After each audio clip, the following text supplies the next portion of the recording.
episode 8, Jigga Bobo.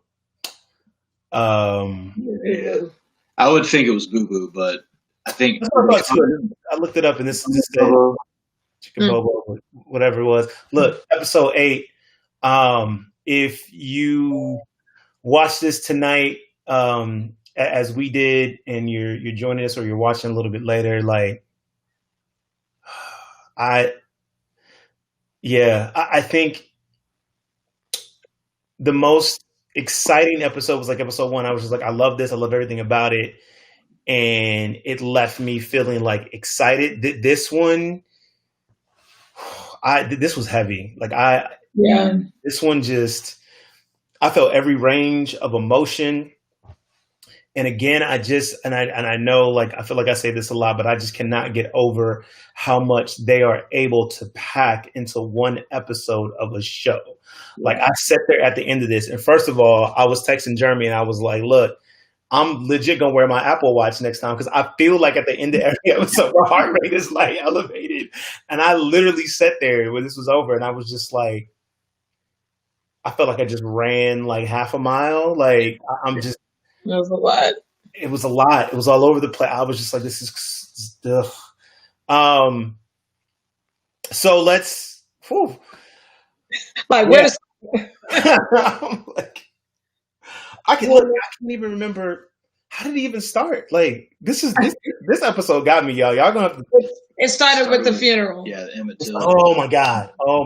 Yes. Yeah. So we start off with the funeral, and it's the funeral of Emmett Till. The connection that they made between, Emmett Till and Diana, and I just, the entire intro to it, right? So I'm watching it.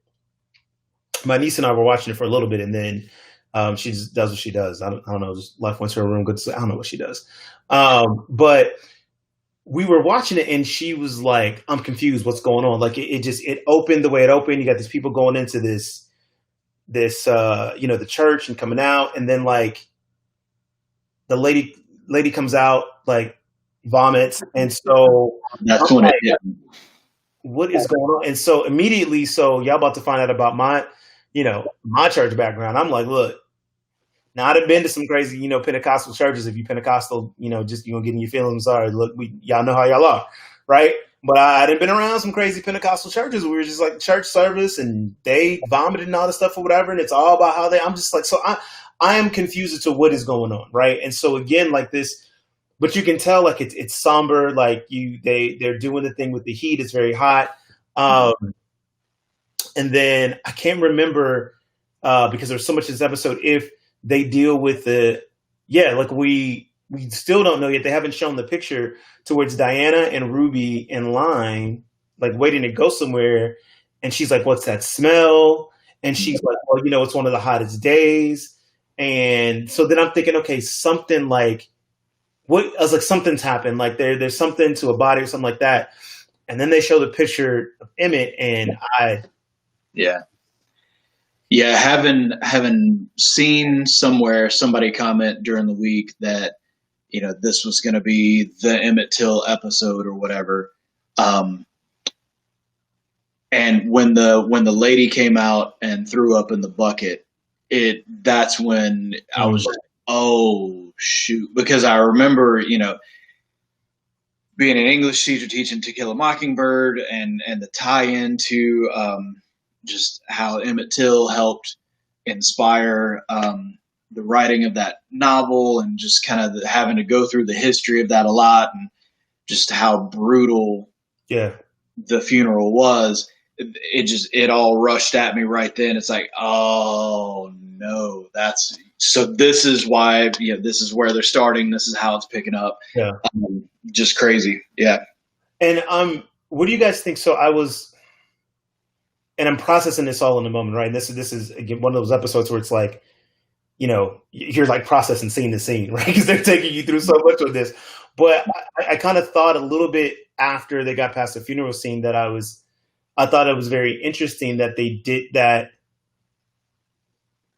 As much as we've seen with like makeup and some of the effects that they've done, that they chose not to do anything like and actually like show a makeup version of his body or something like that or whatever, which I don't think it would have added any more effect than just the way they did it already. Yeah. And I wonder, and it'd be interesting, talking to different people like who maybe aren't familiar with it, right? I think for, I'll speak for myself, for me being so familiar with this, like just the knowing what happened and knowing what they did to his body and how his body, like knowing everything about it, the way they shot it was intense enough for me. Yeah. And you know what I mean? They never even, they just kind of. Know what I wonder though? This jumps ahead just a little bit, but it's I think there's something to kind of, there's this conversation we're having right now about we need to stop seeing Black bodies go through this stuff. And so Christina goes through it in the episode. Yeah. Instead of maybe showing, maybe it's intentional. Maybe it's, we're not going to show his body because we're tired of putting our bodies on display like that. Right. I don't know. Well, and I also kind of think, in our first podcast episode, we kind of address, are we going to be the podcast that explains anything that is culturally Black to people who may be unfamiliar to it? And I feel like the showrunners are just like, you know what? Yeah. The picture is out there. Right. You don't know what the picture looks like. You need to go and do the work. We're not going to show that. Yeah. And I think it's kind of it's a cool, I like how they've been doing that where they're not explaining the Black history that they're putting in the show. They're dropping it out there. You know that it's there. And you know what? Now go and do some research. Yeah. Now you go and find out. Yeah. That's a good point because I think whenever one, it does match the pattern of what they've done with other things. Right. And it's kind of like, I kind of take it both, for those who know, and you'll recognize it when you see it.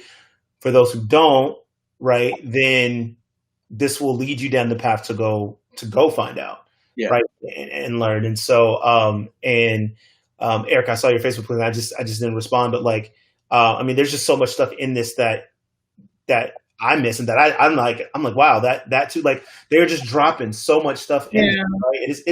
It's fantastic. It's awesome. In that aspect of getting this history, but yeah, this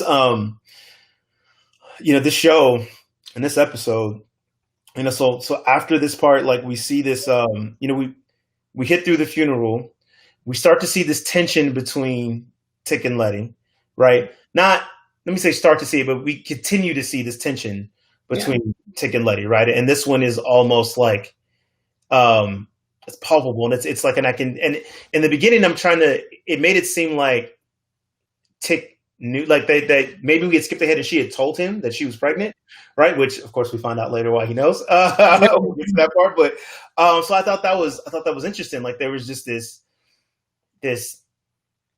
unspoken thing and kind of tension between those two, and then we kind of get to Diana, who I think I will say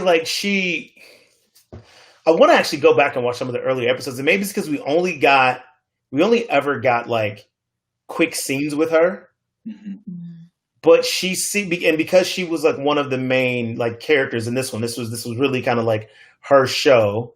I don't know. She seemed older to me.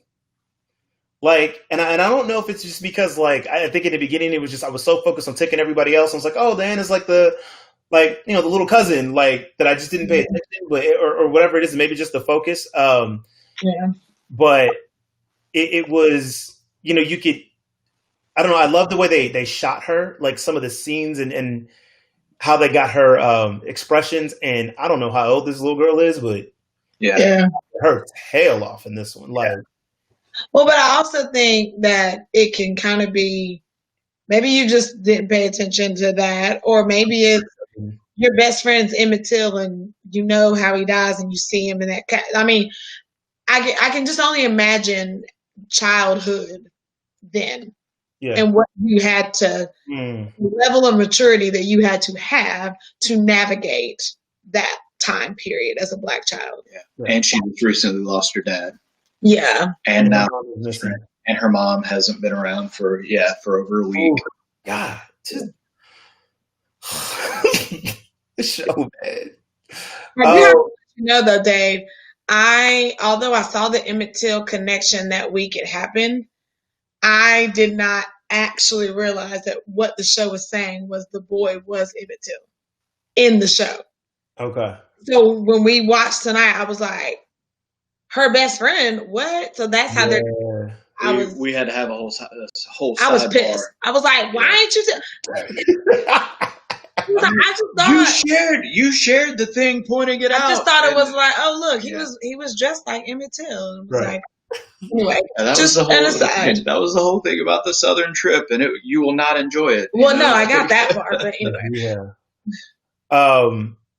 So, man, I'm kind of still thinking and processing, right? So you again, it goes to like, God, the casting director for this show, because every single actor and actress just the depths of what they go into. So you look at, we go to Diana, the adults are kind of arguing, whatever. Diana kind of goes off, missing whatever. And so we see this, what I thought was already interesting. Like, she's walking through the town. It's pretty much empty, right? Everything's closed, for the funeral.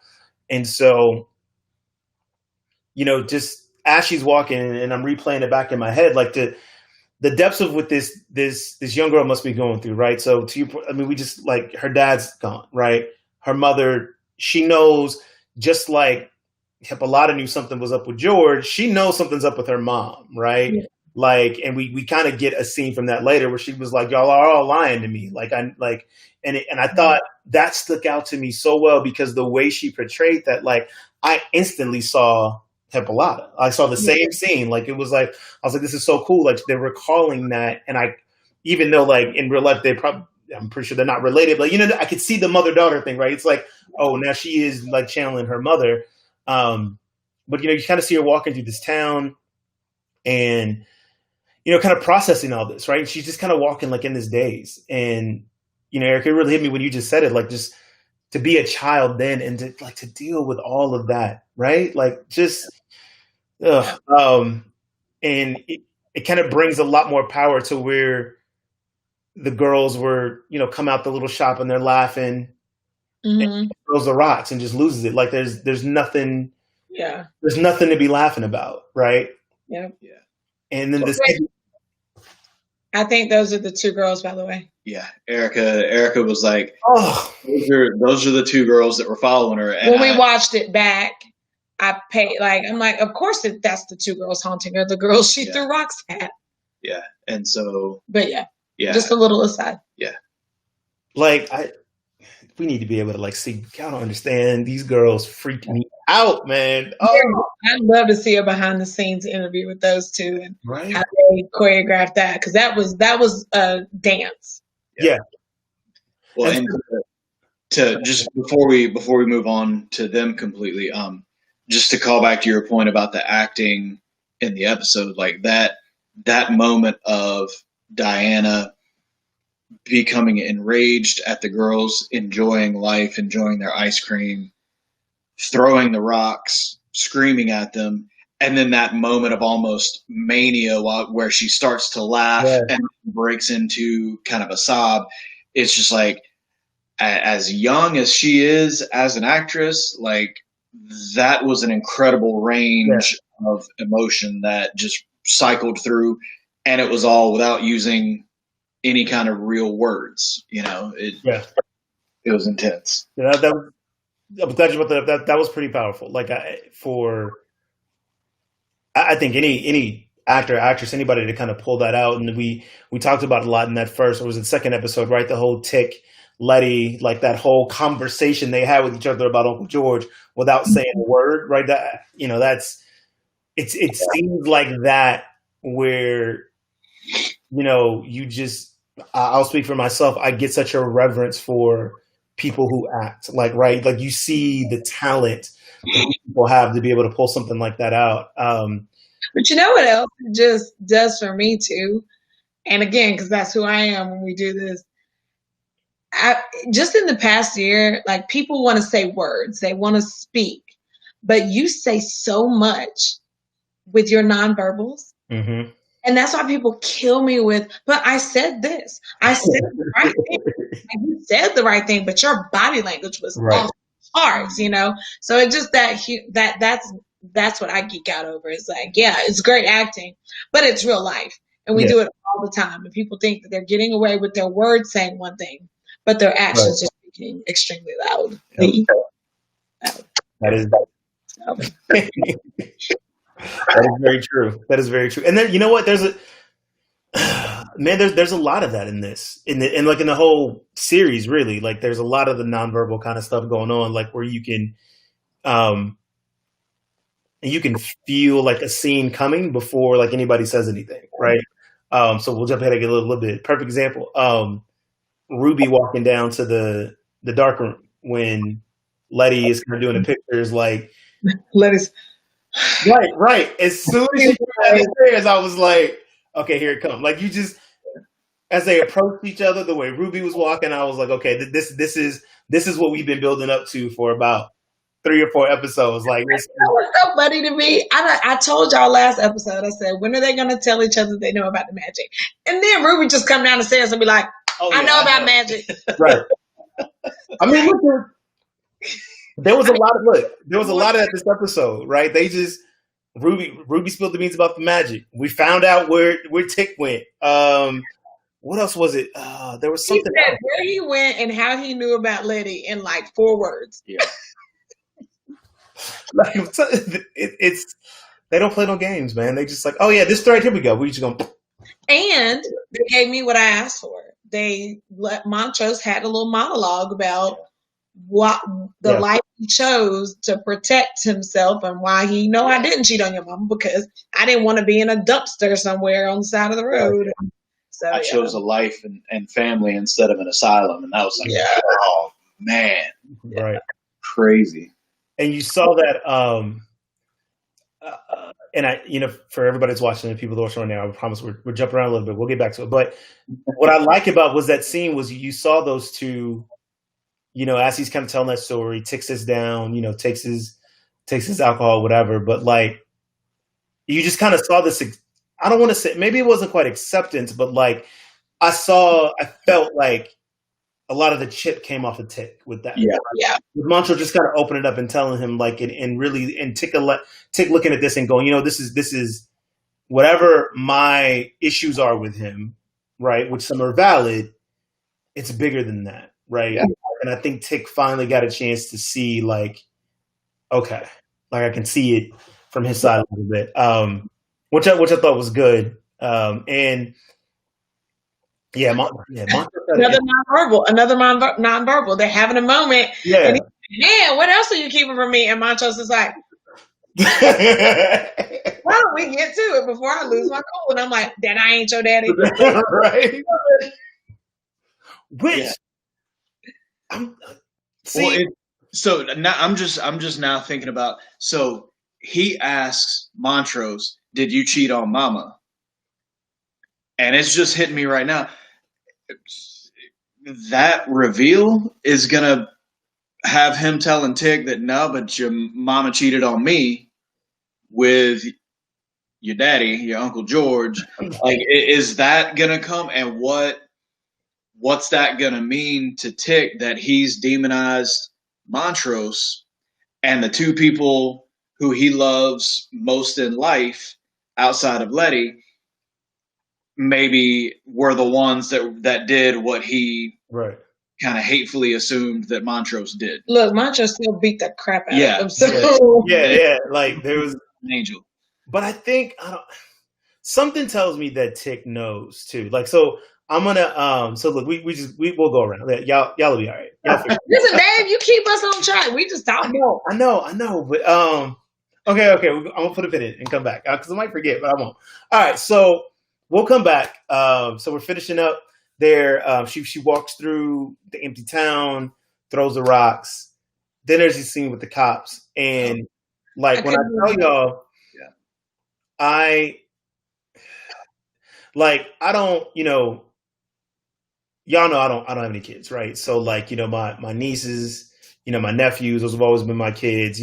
I've, halfway adopted all of y'all's kids. Like I just, because I was like, okay, this is it. And so the rage that was in me as I'm watching this, and like, because I'm legit right now, like trying to keep like all my emotions in check. So I can't even imagine from a parent standpoint watching something like this, like that shit, like that's when I go to jail. Yeah. And really give no fucks. Sorry, y'all. Like I just don't. Like I'm not, like I can't, like there's nothing, I'm gonna sit there smiling while they do the sentencing because I'm like, I'm gonna break out my Samuel L. Jackson. Yes, I think they deserve to die, and I hope they burn in hell. Like, don't. Like, I'm sorry. Like, I'm not apologizing. I'm not, like, and that wouldn't. And I literally had to pause it and be like, "This is what I'm about to get into. Like, this is what they're gonna do today." I was like, "Okay, let me." Yeah, I had two times in my life where my children and how somebody approached me about my children made me want to pop off, and nothing life threatening. I mean, like, yes and no, but so I can only imagine if it was actually life threatening, where I would go. But I was like this the whole time. I put my hoodie on. I was sitting at the front of the bed. He was back. He was like, "You okay?" No, I didn't even. You may think that I spoke to you, but you did ask me something No, at some point. You asked me if I was okay. Not during that scene. No, I left you all the way alone during that scene because I'm sitting here squirming and like I don't know how I'm gonna watch this scene. I'm not about to ask Erica, "Hey, are you watching this?" Like, of course she knows what's happening, and I'm gonna leave her alone. What you're thinking about is later.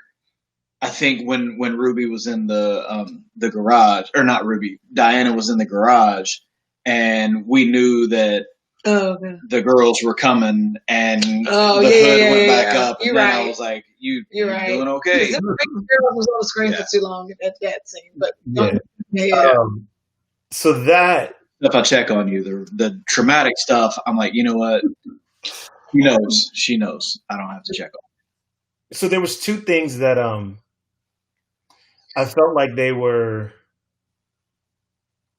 portraying a couple of things, and this could be me overreaching, but like there was this scene, and it was number one, it was very up close. Like I thought that there was a purpose to, like, I mean, how much they invaded this girl's space, like, and just so it felt like you were trapped, like how you would feel, like, so, and then, there's, we always talk about, there's always underlying to whatever music or something they're playing, kind of fast forward to where she's getting on the bike, and they've got, and I don't know who that is, I need to research it, but like they have, like, I guess someone's given a speech about African American girls and how they stand up and do all these things for her, and like, so it's just, I felt like in that one, it was very much the reaction of like, this is number one, America, this is what happens to our Black girls, right? Like, don't, like,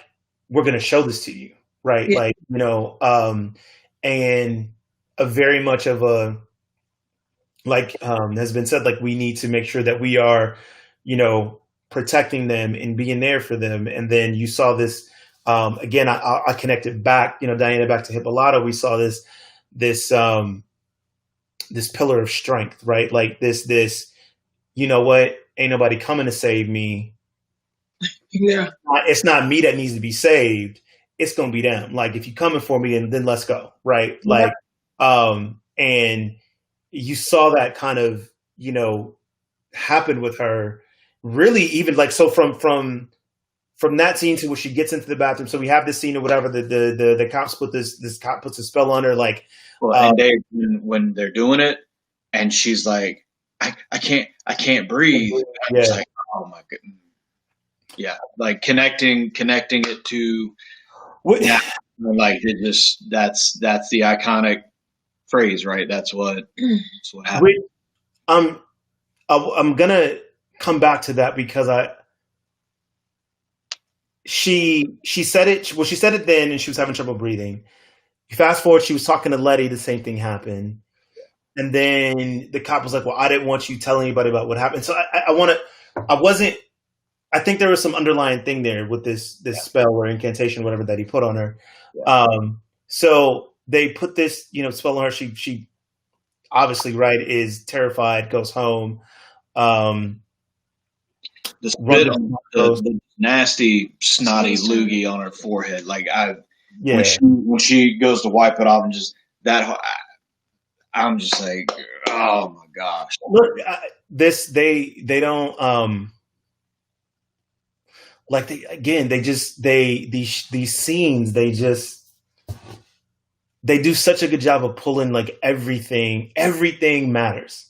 Like they use everything. Like, you know what I mean? It's like they don't waste anything in a shot, in a scene. So any action that happens is there for a reason. And yeah, that part, the whole scene, like I'm just like it's one of those things that like I know it's a vital part of the show, but it's one of those I will quickly try and just distance because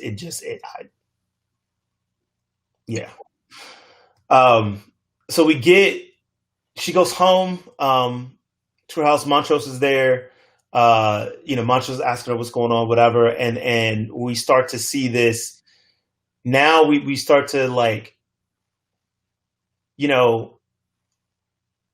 start to see this kind of this anger, this rage, like just kind of come up to her. She's fed up. She's trying to understand what's going on.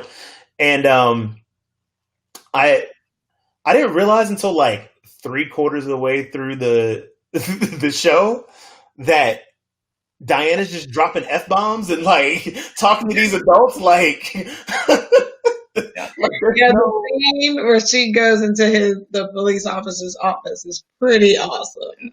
Right. It is. And it was then that I was like, hold on, she didn't curse him out, she cursed my I was like, she did. The business. Yeah, she did. But this is where like, our first scene where you start to realize that Diana is like, she knows more than what's going on, right? So she yells at Montrose like, you're lying to me, asking like, where's my mom? She's on a guy trip. I know she's not on a guy trip, right? All you are lying to me, right? And I think again, I drew the similarity because it's Diana Montrose, and before it was Hippolyta Montrose, right? Same type of thing, right? Like, and so she goes into the bathroom, locks herself in there, just trying to like gather herself, and this is where the creepies like just kick in, right? So whatever this thing is, they've put some kind of curse on her or whatever. She's sitting down, and there's a book. What was the name of the book? Uncle Tom's Cabin. Uncle Tom's Cabin.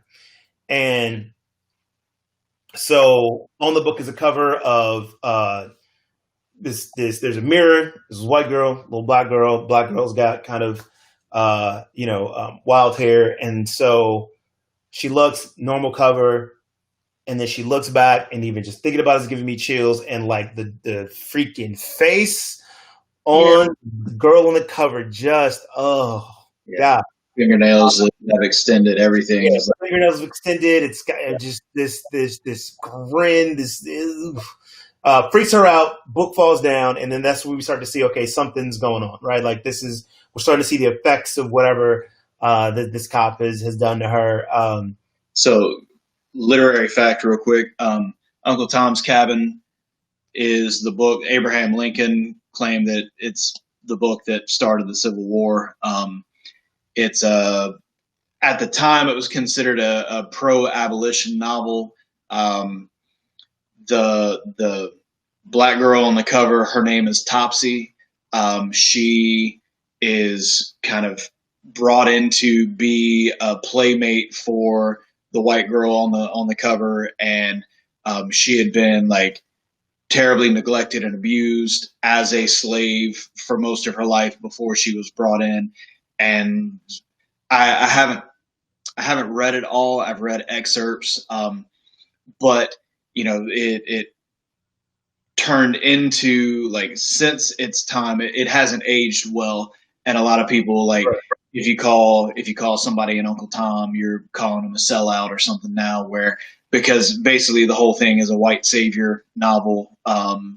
And the overriding message of it is, if black people just take all of the abuse from slave masters, from society, from whatever, then they'll go to heaven. Just has become like that's not Right. that's not the in vogue approach for anything anymore. But yeah, So interesting. Like I'd heard of the book. I didn't know anything about it.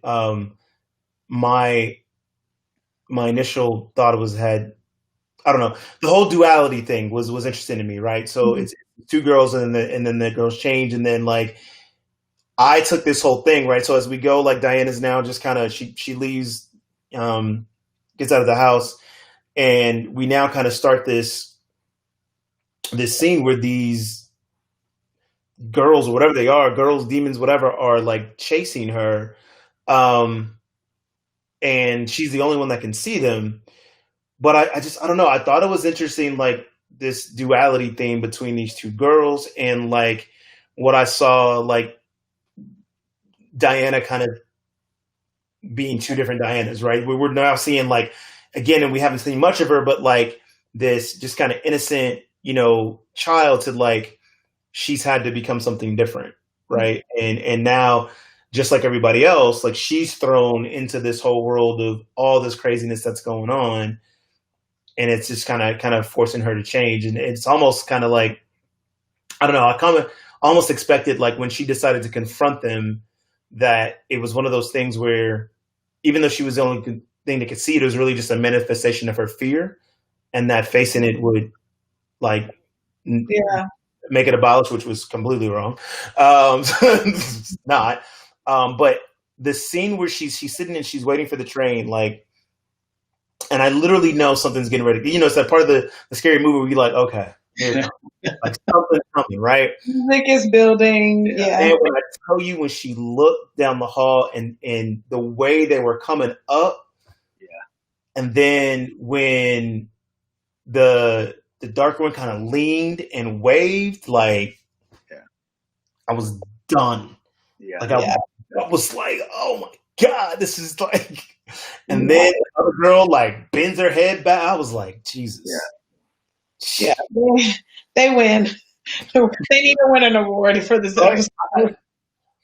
And so like, I just, and yeah, like, so every time they're showing it, I'm just like trying to like fight the goosebumps. But so Eric, I'm and I knew you were going to pick up this, and I couldn't wait to talk to you about it, because I'm just like I could tell like all their movements was choreographed, like it was a choreographed dance, right? And so I was like, okay, it's interesting that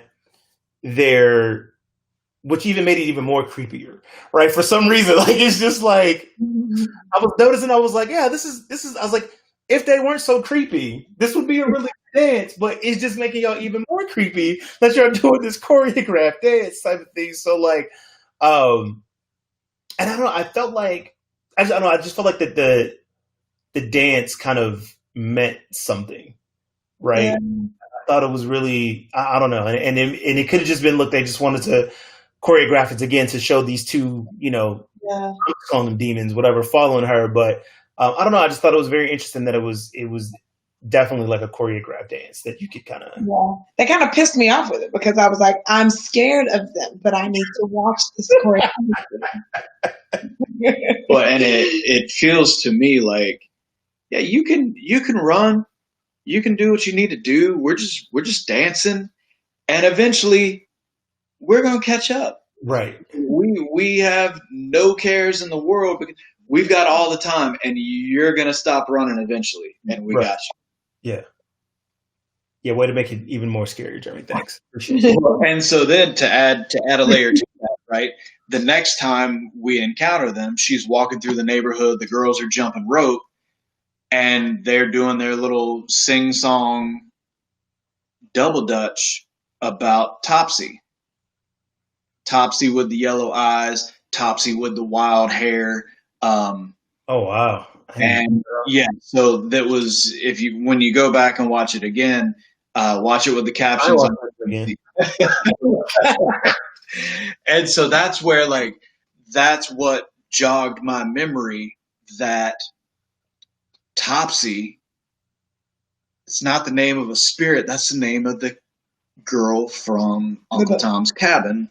And then when I was rewatching it, I guess after you finished the basketball game and started watching, I was probably watching it about the same time for the second time, and realizing, confirming that when the cover of Uncle Tom's Cabin changes, Topsy turned into the two demon dancer girls and all that. And the yellow eyes was, that was creepy too. Yeah. I didn't notice that until the alley. Like, they kept, when she was getting ready to follow the cop, and they kept doing that same shot, and I'm like, God, just show them already so I can get over it. Like, but they kept panning back, and then what I noticed is, like, one time when they pan back, like, I saw the yellow, like, you see their eyes before you see anything else. Jesus, Misha Green, this, like, please no more. We thank you. Like, this one was enough. I'm not rewatching. I can't. Like, I'm just not rewatching this one. When she sees the Woody and she runs up and for some reason decides to see what's in the how bad did you scream when the girl popped up in the mirror when she's looking in the cooler? I must have my eyes closed. I have no idea. Did you let out an audible scream or it wasn't audible, but I jumped because I look, I'm grown. I could look. Look, when I tell you, I text her and I was like, these two girls scared the shit out of me. Like, she went to the Woody, she opens it, she's looking for it, and then she looks up, and of course, typical horror stuff, like, you should have known it was coming, but I'm in the Woody, I'm like, oh, maybe she's gonna learn about what her mom, and then boom, I was just like, Jesus. I'm glad I didn't see that. So,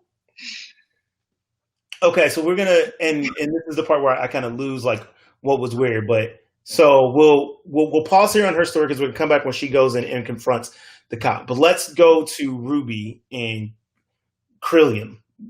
Christina Williams. Gosh, you done gave him a name. Wilstina. So, okay. Well, we're right. Remember what we said last episode where you're talking about between the two of us, we were saying, I think Ruby's trying to just grab intel and she thinks she's in control of what she can get from Christina. And I'm like, You can't trust a white lady. Who's sometimes a white man. Yeah, you can't. They the same. You definitely can't trust. Okay, so there's a couple, like, there was not a couple. There was a lot of things here that I found, like, interesting. So number one, we start with, Ruby trying to get into the house.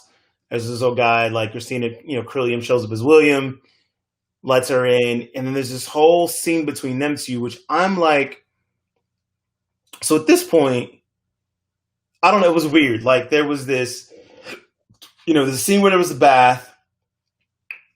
And they start to kiss, and then Ruby remembers that, like, you're not really a man type thing, takes the potion, changes into, the white woman, and then, like, has the most literally graphic sex scene ever in life. Like, yeah, that might top the Nine Tails sex from last week. That and exploding blood shower, and the skin splitting and flaking off. That was rough. So, so Rhonda, we're gonna get to your question in a sec.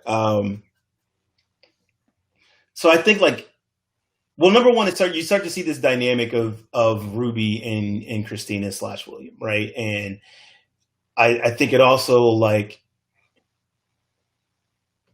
it shows, like, how cold and calculating Christina is.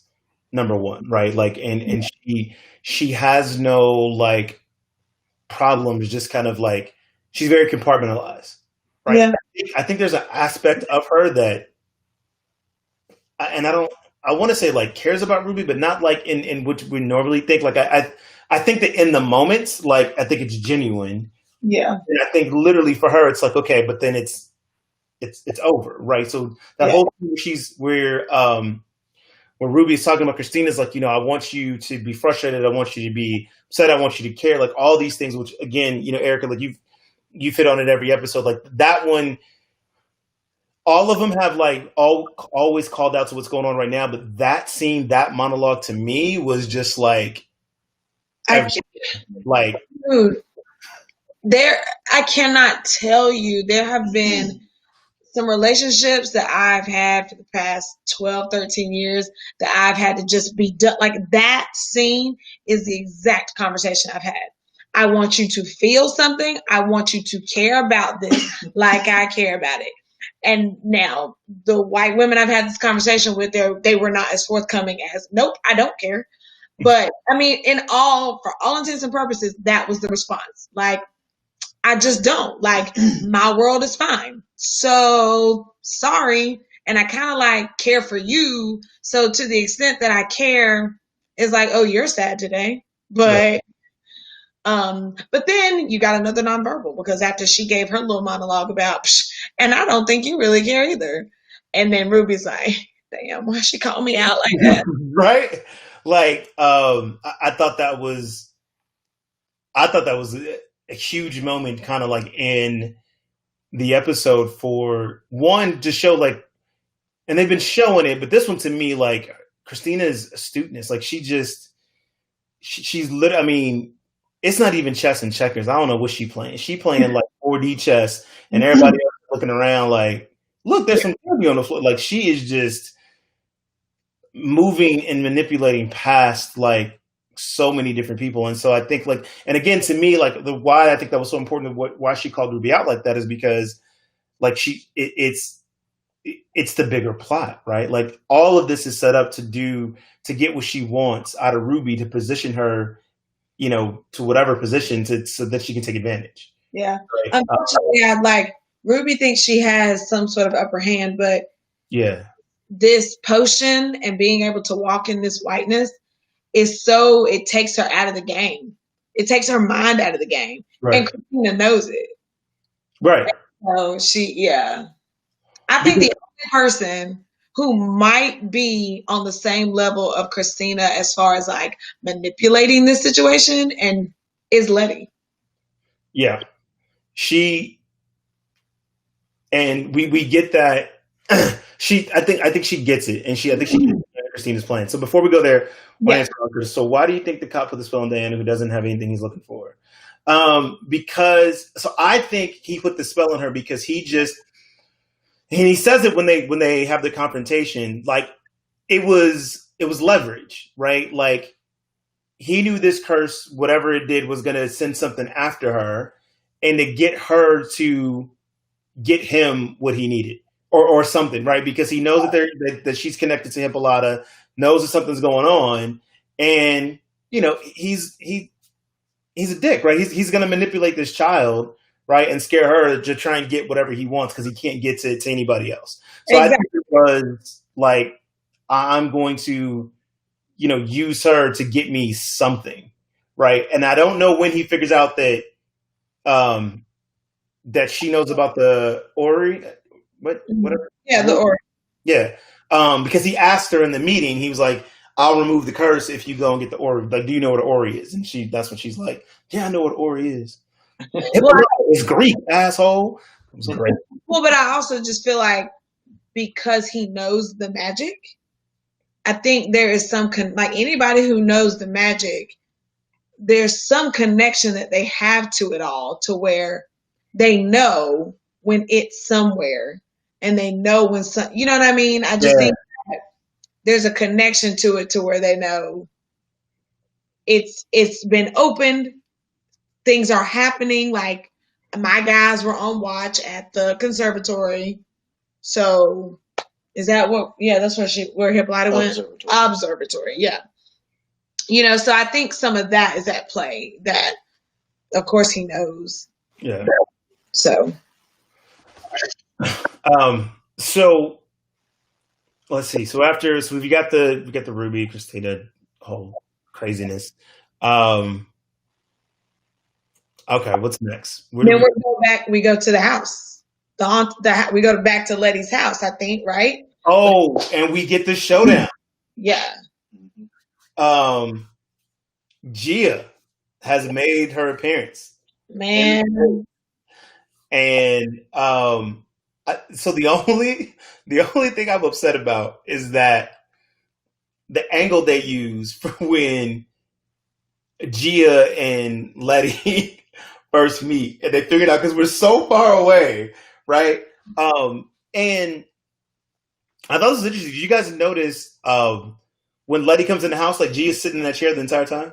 Yeah. So I knew someone was in the chair. I didn't know it was Gia until Letty goes around and she starts kind of like stumbling. And I'm like, what does she see? Gia in the chair. That's who's in the chair.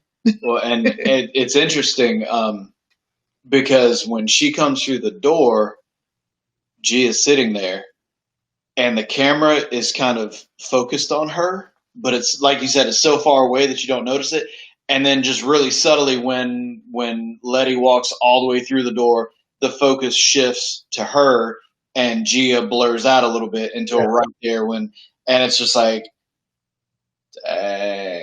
what's about to happen? How is this going to go? And, like, back to nonverbals, right? You could tell, and it could be me projecting because I know, but I just felt like Letty's body language showed like I know exactly who you are. Like, you know what I mean? It's just like, yeah, like who are you looking for? It's like it was like I just need to confirm. Like I already know who you are while you're here, but right. It's me asking just so I can hear it out loud. Yeah, I'm looking for Atticus, and it was just like, yo. And she ain't even look at Atticus when he came in. Atticus didn't want to look at her. He looked at Gia. He saw them shooting on that porch. He was like, don't nobody do that but Gia. He walked in and he looked at Gia first. She looks at him with those doe eyes. And then he tried to, you can see, I loved it. They put the camera on him and he was like, she's over here. And he's like, and Letty's like, I ain't looking at you, Negro. Didn't move her face, did nothing. Just like, I know who this is. I'm with your child, so she ain't getting none of this right here. Yeah, it was hilarious. I loved it.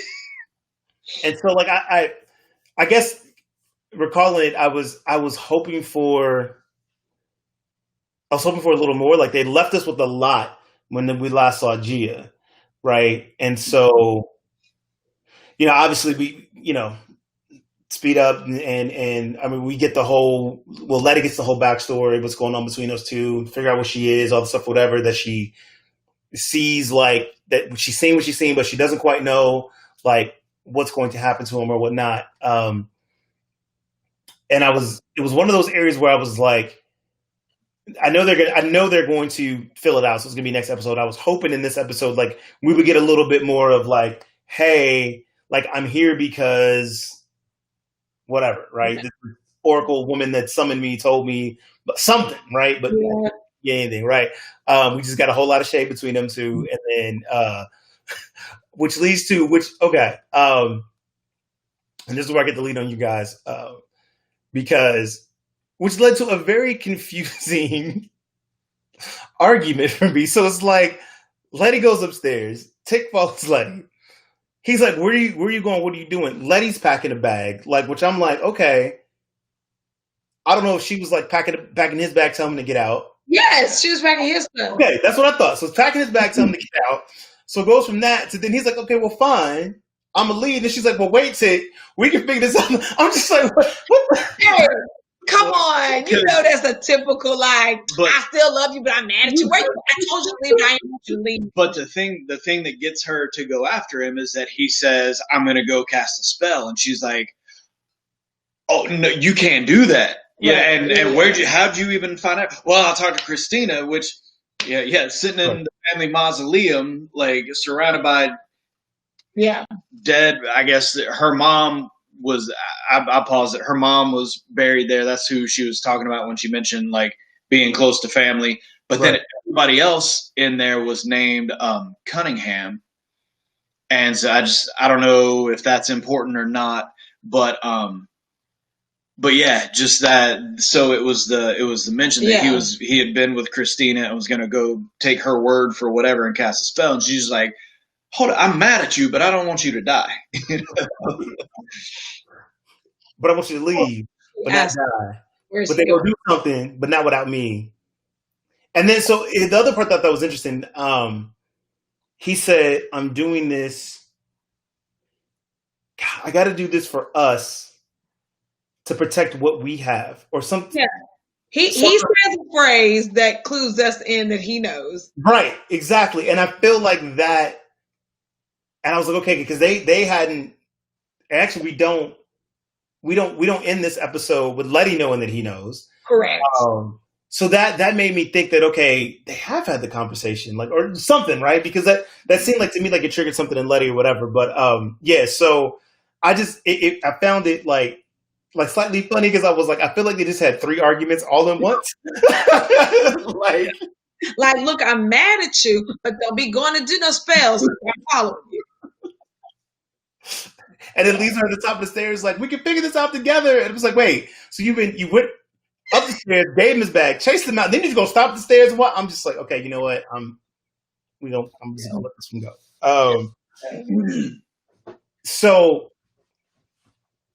after that we see, so I do want to get to now Christina and Letty, right? So this interesting, kind of dialogue between these two at this, what I assume was a church, which we find Letty, she's praying, she's, asking God to protect Tick, shield him, prays for Emmett Till's family. And so then I thought this was interesting that Christina chose these words. She said the word summon. Like, I don't think you summoned me here to whatever else she said. And for some reason, and I don't know if it might have just been more sensitive to me because I'm like, okay, so she's in this church and Christina is pretty much the devil to me. So wait a minute. Yeah. We skipped the showdown, or did we? Did we skip the showdown? No, we didn't. Go continue. So she got to mark it, so we didn't skip it. Yeah, that was at the end of the scene. Yeah, so we did this.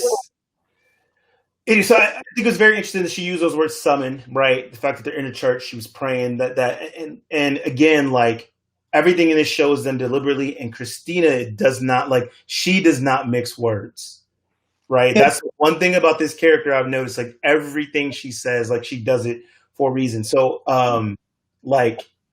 so backing up in the mausoleum with Tick, when she was like, "Good luck, cousin," that's the first time she's ever called him that. Yeah. Right. And she did it with this like sly kind of wry smile or whatever. She turns around or whatever. I do like the fact that Tick then kind of fires back and asks her about the equinox, which she was not expecting him to know. And again, it's interesting that we get to see back to the way they shot it. We get to see a lot of Christina's responses, like her facial responses in this one, but the other characters don't. Sure. There was a couple of scenes where like something would kind of visibly shake her or catch her off guard that we saw, and you see the other person kind of behind her not really seeing it. Speaking of, how Montro's just gonna slide in there and be like, "Yep, the equinox is 5 days from now," and then they just leave. Like, how he know that? What? Yeah, he knows more than he's letting on.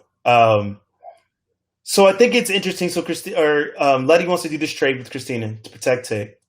She says, "No, I'll do it to protect you." She kind of declines, doesn't let her leave. Like, but I just think this whole like the scene where she gets up and they do the exchange. Again, going back to nonverbal, like it's very much, I get that, like, it was in that moment that Letty understood, like, this is a different, I got to play a different game. Yeah. Right. Like this is something that, that I'm going to have to like play this woman's game to kind of figure this out. And the one thing that I thought was interesting, that Christina says the little incantation or whatever, the seal of, or the mark of, was it Cain? Yeah. And what caught me at the end was it. Okay, so I probably will go back and rewatch it. I'll just skip the parts with the creepy girls. But she said something about the spell, but the fact that it can heal. Yeah, because she didn't the spell as she originally learned it or knew of it was not something that was positive. And so she figured out that it could also heal. No, it was the spell that her dad had used to be invulnerable. I missed a chunk of this scene because I had to go out and deal with the girls for a minute. But when I came back in and I saw what she was doing, I took it as, this is how I saved you when you got shot. And like what she said just made it appear again, because it was right in the same spot where she was shot in episode 2. I kind of had the impression that that's what she did to bring Letty back, to save her life. But it's also still there. She just hadn't acknowledged the fact that she had given Letty this thing. And, because in the Mark of Cain, it says, the Mark of Cain will protect Cain from being harmed by any other people after he kills Abel, and becomes the world's first murderer or whatever. I mean, I hear you, but she says it can also heal. Like, right. She says she didn't realize. Right. But that's what made me connect it to that. It popped up in the same spot where she got shot. That's still a mystery of how all of a sudden she was better and why Uncle George wasn't. Almost feels like Christina chose to heal her because she was a woman and just let. Well, Titus brought back Letty. He was only going to bring back George after Tick agreed to go through with the ceremony, or maybe it's not Titus. Whoever her dad was, I don't know if her dad was. Yeah. Okay. But Jeremy, that's really interesting because I didn't put that 2 and 2 together that it did pop up exactly where she got shot. What I thought was, and this is times where I'm like, are they trying to set Christina up to really kind of be like the twisted hero in all of this? I thought that what I think that was her telling her, like, here's how you save Tick. Like, it doesn't. It's because I think Christina's also seeing what's going to happen, and so I think it's her saying, like, you want to exchange this to get invulnerability for Tick, but if you want to save Tick, let me give this to you, because also, by the way, this heals. That's where I went with it. Rhonda was telling her, I saved you. See, I was thinking Rhonda and I were along the same brainwave, because I thought she was indicating that she had actually brought Letty back, not her dad. Okay. I may, like I said, I may have missed something. No. We'll see. We know one thing. So anyway, I walk away from that whole scene knowing that I feel like Letty, like, accepting this trade, like, I just feel like her character seems the most apt to deal with Christina. She's more like streetwise and just the stuff that she's kind of done, and her ability to move in and out of these situations. Because Tick goes to Christina. I think he thinks I know exactly who she is, but you just teach me the spells, though. Like, he's still depending on her. Right. And Ruby, depending on her. And I just feel like Christina's like, Letty's like, you got some stuff that I probably need. So, I'm in this, but I don't think she depends on her the same way the other ones do. So we'll go to. So we already talked about Montrose and Tick kind of working through their issues, but let's go to the reveal where we find out that Tick did go through the portal and he went to the future. So he goes to the future, and it's very quick. So we get like these little pieces, but he goes, He sees what's going on in the future, finds out that Letty's pregnant because he finds out that he has a son. But he says like he wasn't there for very long, and then this woman in a hood with a robotic arm gives him the book and then pushes him back to the portal. Yeah. Which I thought was interesting. Which at first I was like, well, who is that? And now that I say it back out loud, I'm wondering, was it this same being that Hippolyta saw? Like this same type of beings, right? This whole robotic arm thing. So interesting. I have to go back and rewatch that part. But so we get this reveal. He's gone through, he names his son George Freeman, talks about the Lovecraft Country book and that it basically covers most of their lives, just changes some of the characters. And I think that was really funny, funny in a very interesting way writing. You know how like, well, the movie's never like the book, and here they're saying, well, the book's not like the series. You know, like they're just kind of playing around with that whole thing where this story is based off a book written by a white author, and now they're talking about how the author of the book, Tick's son, changed some of the details. And I'm wondering if maybe the details that they mentioned that have been changed from their story to the book are actual things that were changed from the book to the series. And then they changed the author to being Tick's son. And now it's a true story basically about their family's history instead of this novelization. I don't know. It all seemed like it's like, yeah, look, we're just going to tie all of this together and pull in the real world and make it this whole like interesting thing. It definitely had a whole like, what they call it? Like, is it third wall or fourth wall type thing? Like from fourth wall. Like they were just kind of like poking fun at some stuff or whatever. Like I definitely got that sense to it. But to me, this was the scene where, again, like he's talking to Montrose about it, and I don't know, we see a different side of Montrose. And Erica, to your earlier point, like, you know, he just, okay, what's what we got to do? Yeah, well, this is in 5 days, and we got to do this, and if you know about this, and I'm just like, and he's dyslexic, and 2 seconds later he can do the magic just like that. And so it doesn't always affect him. No, I'm just saying. All of a sudden he knows when the equinox is happening. Like he knows these things that are very key to helping Tick get this thing done. Right. And I knew as soon as they did it that it worked. So here's the thing. So here's where I was a little confused. Like, number one, where did they get the incantation, and what book was he reading from? Would Tick had translated? The pictures that Letty took of the pages, and then Tick had translated. I'm thinking because at first I'm like, is he reading out of Lovecraft Country? Did George include that's what I thought this stuff in the novel? So I'm not sure because it looked like he was holding a book.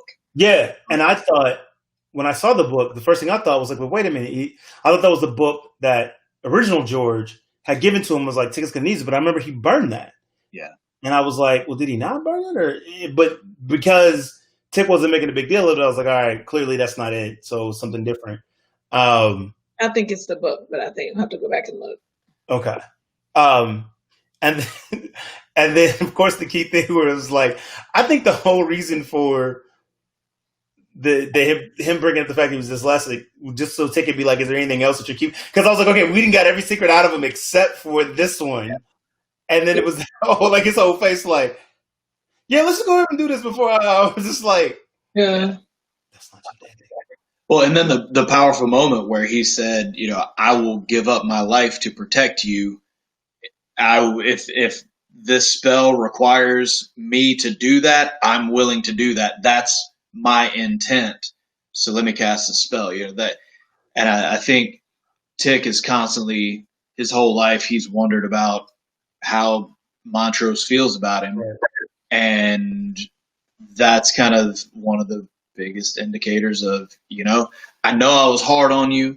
I think with his story about the pastor and them taking him and locking him up in an asylum, giving him a lobotomy, like all that stuff. It is all kind of tied into, I raised you hard to keep you from having to make the same choices that I made because I was trying to make sure that you didn't end up like me. I don't know. Like I feel like there was quite a bit of redemption for Montrose in this episode. Yeah, I think the redemption between like them sitting on the corner, right, and kind of talking that out, and then this whole scene, right, of them kind of pulling that together. And again, like we just saw, like we keep seeing this like Jekyll and Hyde with Montrose. Like even with D, it was like first it's like D, get your ass back over here. Then it's like D, I know you're going. I'm like, dude, like bipolar much? Seriously, like, but we see this very helpful, very involved kind of Montrose, and so they go through say the incantation. Doesn't seem like it does anything. And I don't know where do we go from there? The next scene after that, I think, is back to Diana. I think they just kept toggling, and we've talked about all of her scenes on it, except for the last one. So we've had her scenes, and I think with the cops, like her waiting on the bicycle. Yeah. And then now we're back at the house. The cops, she goes, but that's what I'm saying. We talked about all of her scenes, I think, together. Yeah. So pretty much for the sake of like where we are in the time. Right. For this show. She says what she says to the cops, ticks him off, and now he wants to go to the house. She spits on him. So now we're to the house. Right. So we go, says that, comes to the house. They pause 1 second. Notice how she said something as she's walking out, she shouts about how it stinks in here. Yeah. I'm like, is that still old boy without the tongue locked in the cupboard or whatever it was? When are we going to get more information about what was going on there? You know, like, because she mentions the stink at Emmett's funeral. Then she mentions the stink in the police office. Dead bodies. So, it'll be interesting to see, especially in the wake of what happens outside the house. Like, how are we going to find out about what's happened in the police? That's actually, I think that's what will lead us to figuring out what's going on there. So we get her. She has that scene. I want to talk really quick. We talked about it a little bit, but like her exit out of it. As much as I keep saying I am going to go back and watch this because there's this exit out. She's walking out this hallway. There's these pictures. I don't know what these pictures are, but again, I was paying attention to the track that was playing over, like of speaking to, and it was specifically, it sounded like a young woman speaking about like different things with African American girls, things like that. So we see her come out. She gets on the bike, and then she's done. She's had it. She's fed up. I'm not running from these things. And, I'm going to go, kind of full steam at them or whatever.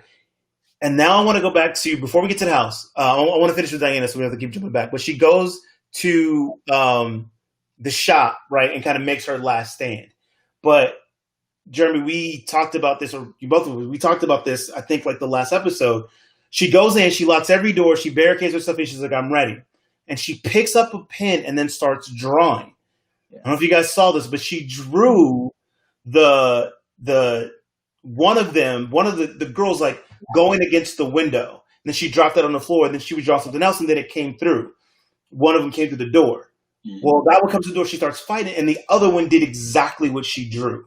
But we saw from the outside, she went to the outside, kind of did it, look through or whatever. Mm-hmm. And so I don't know. I just thought that was, again, very slight, but very powerful, because it goes back to what we talked about the last episode, that she had been drawing all this stuff. And it's like, if she realized she had some kind of connection to manifest it, because she sat there and it looked like she was like, well, they're not coming. She was like, well, I know I can make them appear, type of thing or whatever. I don't know. I thought that was just, So at first I thought kind of the same thing. I thought she had realized there's power in my pen.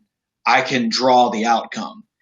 that didn't happen. She dropped the pad and picked up the pipe again, right? So I wonder if that was her, just in case this goes badly, I'm leaving a message for what's after me. And I think with the preview of what's coming next week, with the fact, and Montrose comes in to save her, but ends up just preventing her from being able to fight back. Right. Now they've got their claws in her or whatever. I feel like her picture is gonna play into them figuring out how to remove the curse. Okay. I don't know. Sweet Rhonda said, I just thought of something. Christina letting Letty know I saved you may have something to do with Christina in previous episodes telling Ruby your family. Okay. But how does she... I see where you're going, and I'm trying to think what connection, like, other than Christina, like I said, is just miles ahead of everybody in this freaking show. Like, how does she know the connection between Letty and Ruby? Well, and so I feel like Christina probably, like, think about it. This plan of hers is very meticulous. Yeah. And she probably knows so much about them before even interacting with them. Well, and at first she was trying to use Ruby to get the orrery out of the house, but now she's got the key from the orrery. And so I'm not sure where her plan is going from there and how she's still, like, I don't know. Yeah, it's that plot is incredibly complex. Yeah.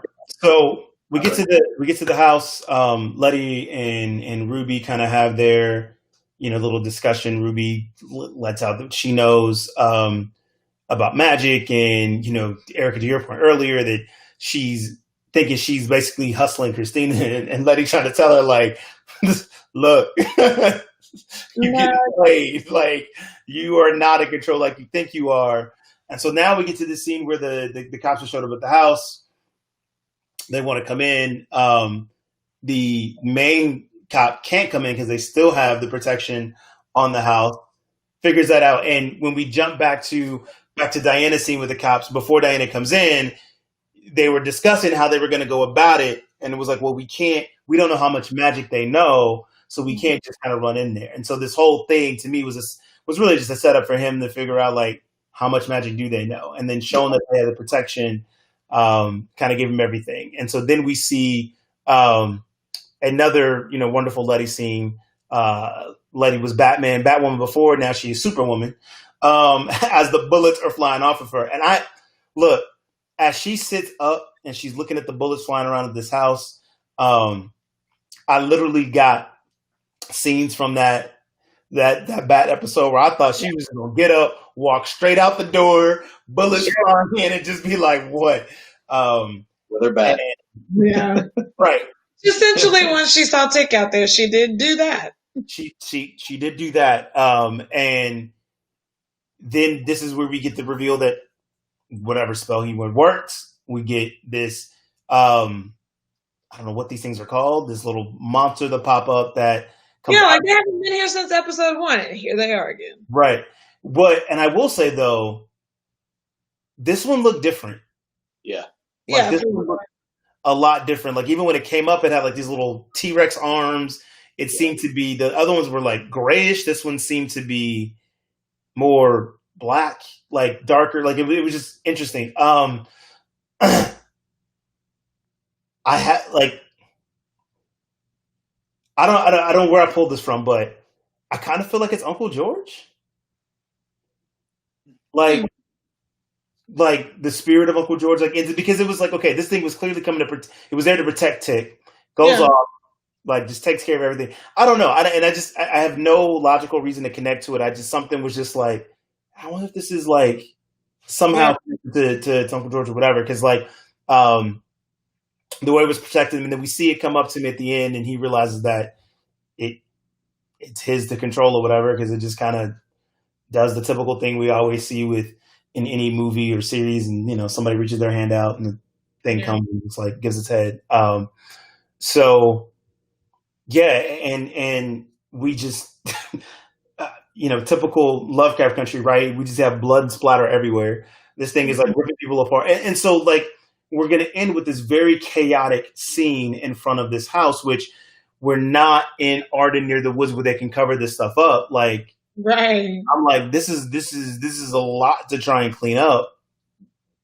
What are they going to do? Like, this is clearly escalate a lot of things here. And so to your point, I think the cleanup of this is going to lead to, okay, we got to go figure out what's going on. Like the cops gone, right? So there's nobody stopping them from kind of going into this lodge and figuring it out. Back to what we could say, because we talked about Christina kind of going through the thing, Emmett Till's kind of death or whatever, but it was interesting. I couldn't really figure out what the point of that was. She goes in and she pops back out. Then she has the mark on her belly of the mark of Cain, like the same thing that she gave Letty. So I don't know. I was kind of confused of what. Who? Christina with the Emmett Till. Oh yeah. When she hops out of the water, she rolls over and she's got the same mark that Letty has now. I thought they were. I thought they were. Yeah, I thought they were the bullet holes that they put in them. She was trying to something. Okay. I see, and that's a scene that I'm sure they will clear up pretty quickly next week.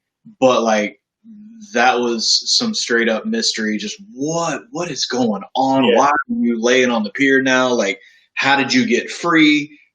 How are you laying there? Like, why are you screaming at the sky? Kind of thing. And I think. Go ahead. I don't know. It's just I felt like it was an attempt to care. Yeah, and I was having those thoughts too. And like I said, like here is our version of showing you. Yeah. Because I didn't know what a cotton mill looked like, cotton gin fan looked. I didn't know. So just a way to see that. Yeah. Without it happening to another Black body. And to your point, it was. Like as the guys, whoever she paid to do this were leaving, one of them was like, who would want to die like that? Yeah. Right. And so, I just look. I want to give Christina credit, though. It's maybe we're Karen, but I just think she's too cold and calculated. Not like I don't think it's like a way for her to, like you were saying earlier. They're just in the moment. She's like, oh. But then very quickly it's like whatever. Yeah. And so sometimes I don't know. I'm just the type when I watch the show. Sometimes I think there is just this isolated thing. You've had a conversation with somebody and you tell them, yeah, I don't give a crap. And then on your own time, you're like, I might give that a thought. Right. Part of me was wondering if there was some level of, well, they did this to a Black kid and nobody cared, and those men are never going to be punished for it. Like, because she says that to Ruby. Yeah. What if they do it to a white woman? Will that, what will happen to those men then, kind of thing. So I don't know. That was, I'm up in the air about that whole thing. Something else that I had thought about was there was a lot of talk about arms in this episode, and Christina mentions that was it Titus that lost an arm, Titus Braithwaite that lost an arm. No, Hiram, that's right. So Hiram lost an arm. They very clearly showed the police captain's arm get ripped off, still holding the gun, which shoots the car that Tick and Letty had just been behind and made it explode. There was the woman with the robotic arm that handed Tick Lovecraft Country. Like, I don't know. It'll be interesting to see if that goes anywhere too, with just this idea of giving up something as important to your body as an arm in payment for something, for power or something. Yeah, it's 2 episodes left. I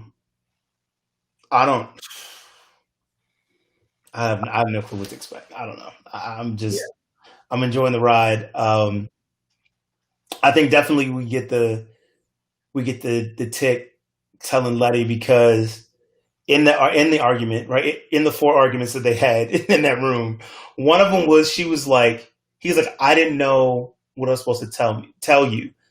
And she said, you tell me the truth. Right. And this is the last truth that he has not told her yet, which is that he's been in the future. He knows about the baby, all these things or whatever, which I fully expect him to throw it back at her. Like, you ain't tell me either. So one more line from that. Sorry. One more line from that argument was him saying, I was just trying to protect everybody. And she says, you're trying to protect us. Well, so far since you came back, you're the only one that hasn't died. And like that was kind of all wrapped up in what we're talking about. Just kind of, what does that mean? How does that play out? That was a cheap shot. That was.